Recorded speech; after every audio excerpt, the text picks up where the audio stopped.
Hi guys, this is Adrian and welcome to Ace Choice.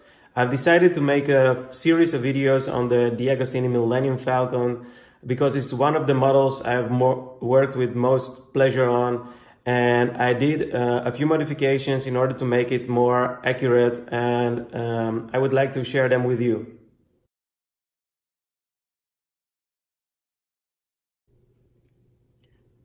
This video is about the deeper cargo hold modification. One modification that I've started in a very early stage of the build. I think it was about issue 20, where you got all the hold. You can see here my stock cargo hold with the walls and the flooring. And at that point, it became obvious that the door, the stock door that's here, that was totally inaccurate. It's like an oval something. So first thing I did at that point was to replace it with an accurate door. But at that point, I didn't know that that would lead to problems, that the frames that are located here would obstruct the door. They came like half in front of that door. So what I wanted to achieve wasn't possible. So I was looking for other ways to solve this problem. So at that point, I didn't know that redesigning this part would lead to redesign of like half of the cargo hold, but that's what I've eventually did, and I'm really happy that I did, because it's so much more accurate now and it looks like the real part to me, and I'm very happy that I did. So here you see my deeper cargo hold modification in place. What is it all about? It's about moving the touch station back wall with 12 millimeters to the back. That creates more space in this area here, and that's exactly how it should be. And it also frees the door on the port wall, so it all looks accurate now. While doing some research, I've also come to the conclusion that the bend that you see in the frames should continue in the touch station back wall. And that's exactly how it is now. At that moment, when I've created the deeper cargo hold modification, the final assembly of the model was not known. There were a lot of people that didn't believe it would be possible, because moving the touch station back wall backwards would mean that there might be a problem with the upper turret occupying the same space.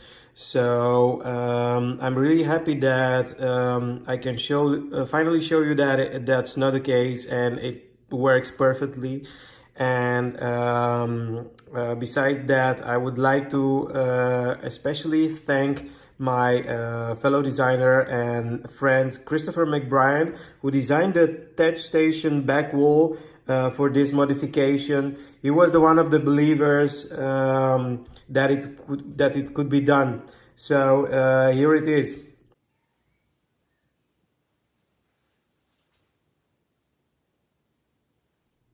So in order to achieve this, I've designed an extended version of the floor that has those 12 millimeter on that spot. There's also an extender for the floor for the people that want to use the stock floor that came with the model. It also consists of the touch station back wall, and there's also an extender for the starboard wall that gets attached there. And those three parts, they form together the deeper hold modification, as you can see it now on my model. What I've done, I've used this wall together with the extender for that wall. Then I've used the extended floor and also the of course, the touch station back wall that you see there. And together with my frames, there's now very nice unity. You can see how the bend is the same on both. It's also at the same height, and yes, that makes it a lot more accurate than the original one. Then there were some questions about the two pipes that run along this side, and there are also two pipes that run along the other side of the cargo hold against the frames. I've got some questions from people asking why I didn't include them in the 3D design. Well, that was on purpose because I wanted to install them in the final stage and to be able to put them from one end of the cargo hold till the other end of the cargo hold as one piece, and not having to glue them somewhere here or something, because I think they are much more realistical now.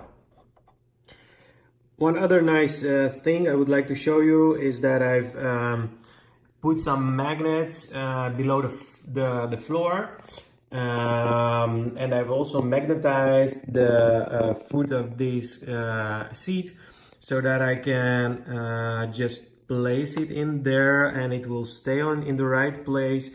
I can turn it, I can put it in whatever position I want it to be, and it will stay on there without gluing it to the floor. Something nice to mention,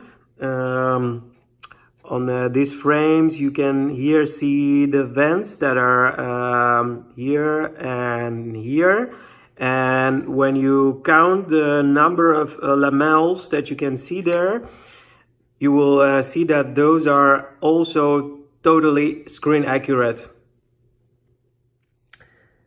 Well, in terms of my designs, I've already mentioned the back frames, the rear frames, and I've also mentioned the front frames. The whole flooring is done by me, redesigned in 3D and printed. There's also the console here for the bench. There's also a lot of stuff from other designers too.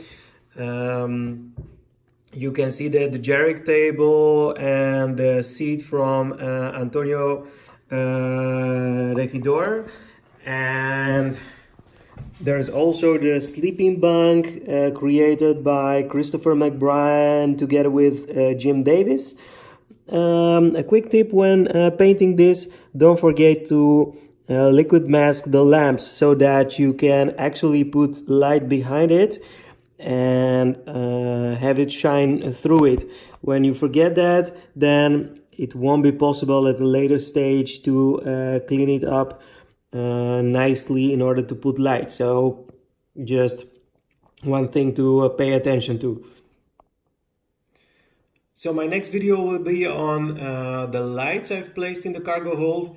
I placed a total of 57 individual lights, including those in the corridors, and I will explain you how I did it. Maybe it inspires you with your build. So until the next video.